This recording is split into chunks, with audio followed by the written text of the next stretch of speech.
नमस्कार दोस्तों, इस वीडियो में हम जानने वाले हैं लेड एसिड, लिथियम आयन और लिथियम फॉस्फेट बैटरी के बीच के डिफरेंस के बारे में। बात करते हैं पहले पॉइंट की, जो कि टेक्नोलॉजी के ऊपर होने वाला है। Lead acid battery old technology से बनी हुई है, वहीं लिथियम आयन और लिथियम फॉस्फेट बैटरी दोनों ही न्यू टेक्नोलॉजी से बनी हुई हैं।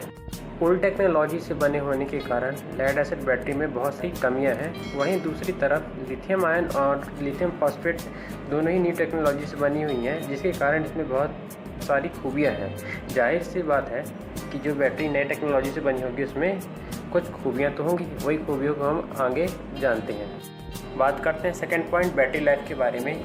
बैटरी लाइफ मीन्स एक बैटरी को आप कितने बार फुल चार्ज करके फुल डिस्चार्ज कर सकते हैं, वो बैटरी लाइफ कहलाता है। लेड एसिड बैटरी के बारे में बात करें तो इसको आप 300 से 400 बार फुल चार्ज करके फुल डिस्चार्ज कर सकते हैं। लिथियम आयन बैटरी को 1000 बार से ज़्यादा चार्ज और डिस्चार्ज किया जा सकता है। वहीं लिथियम फॉस्फेट बैटरी को 2000 बार से भी ज़्यादा चार्ज और डिस्चार्ज किया जा सकता है। यदि आप लेड एसिड बैटरी को प्रतिदिन एक बार फुल चार्ज करके फुल डिस्चार्ज करते हैं तो आपको इससे 1 साल की लाइफ मिल जाती है। आपने देखा होगा कि आपके इलेक्ट्रिक स्कूटर पे आपकी जो बैटरी लगी रहती है वो 1 साल में ख़राब हो जाती है। वहीं इसकी जगह हम लिथियम आयन बैटरी अगर इलेक्ट्रिक स्कूटर पे इस्तेमाल करते हैं और उसको प्रतिदिन एक बार फुल चार्ज करके फुल डिस्चार्ज करते हैं तो इससे हमें 1000 साइकिल मिल जाती है। 1000 को हम यदि 365 से भाग देते हैं तो ये बैटरी हमें लगभग 3 साल की सर्विस देगी। वहीं बात करें लिथियम फॉस्फेट बैटरी के बारे में, जिसमें हमें 2000 चार्ज और डिस्चार्ज साइकिल मिलती है। 2000 को यदि हम 365 से भाग देते हैं तो हमें लगभग 5.5 साल की बैटरी लाइफ इससे मिल जाती है। मीन्स लेड एसिड से हमें 1 साल, लिथियम आयन से 3 साल और लिथियम फॉस्फेट से 5 साल प्लस की हमें बैटरी लाइफ मिल जाती है। बात करते हैं तीसरे पॉइंट की, energy density. Energy density means कि आप कम जगह पे कितनी ज़्यादा एनर्जी फिट कर सकते हैं, वो एनर्जी डेंसिटी कहलाती है। लेड एसिड में एनर्जी डेंसिटी सबसे कम होती है 35 वाट आवर पर केजी, लिथियम आयन बैटरी पे 264 वाट आवर पर केजी और लिथियम फॉस्फेट पे 160 वाट आवर पर केजी। एनर्जी डेंसिटी ज़्यादा होने से फ़ायदा ये होता है कि बैटरी की साइज़ और वेट दोनों ही कम हो जाता है।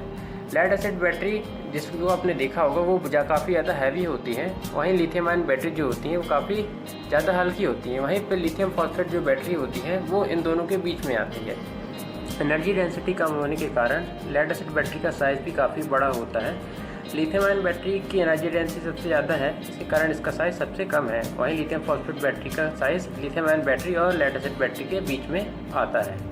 बात करते हैं चौथे पॉइंट के बारे में, वेट।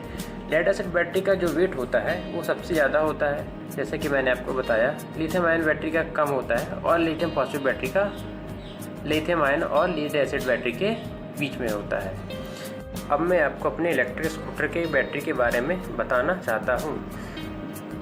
मेरे पास हीरो की ऑप्टिमा मॉडल की इलेक्ट्रिक स्कूटर है, जिस पे पहले लेड एसिड बैटरी लगी हुई थी, जिसका वेट लगभग 24 किलो था।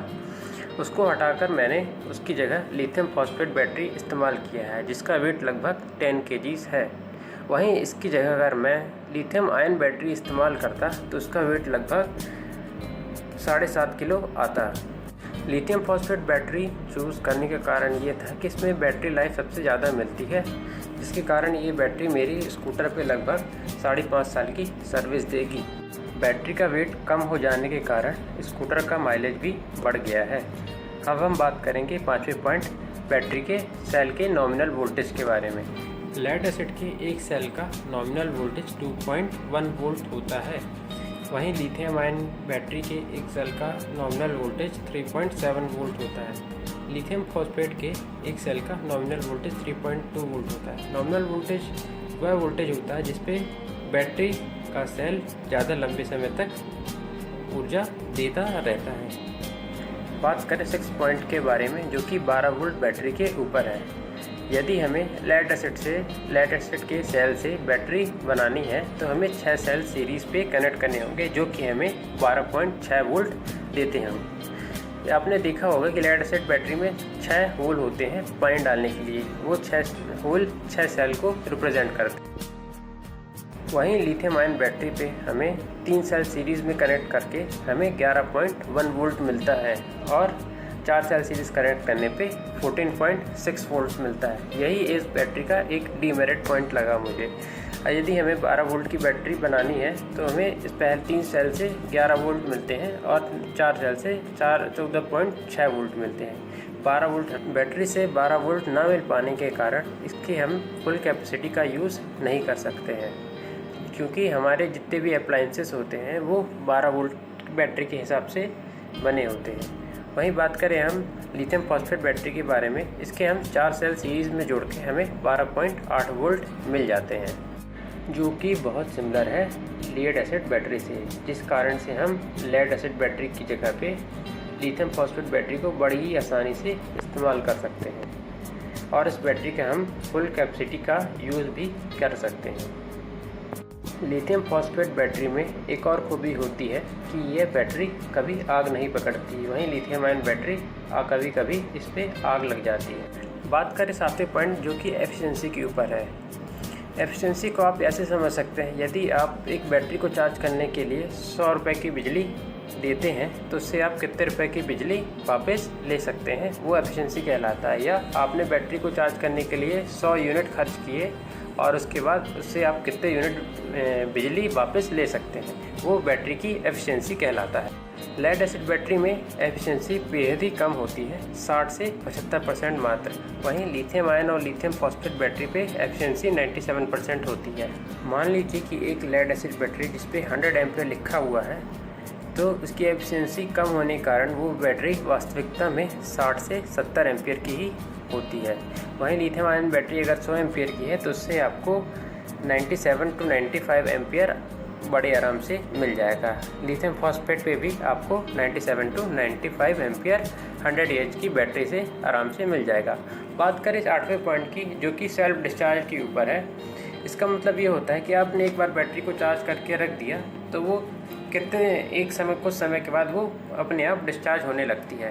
लेड एसिड बैटरी में सेल्फ डिस्चार्ज सबसे अधिक होता है, लगभग 20% होता है।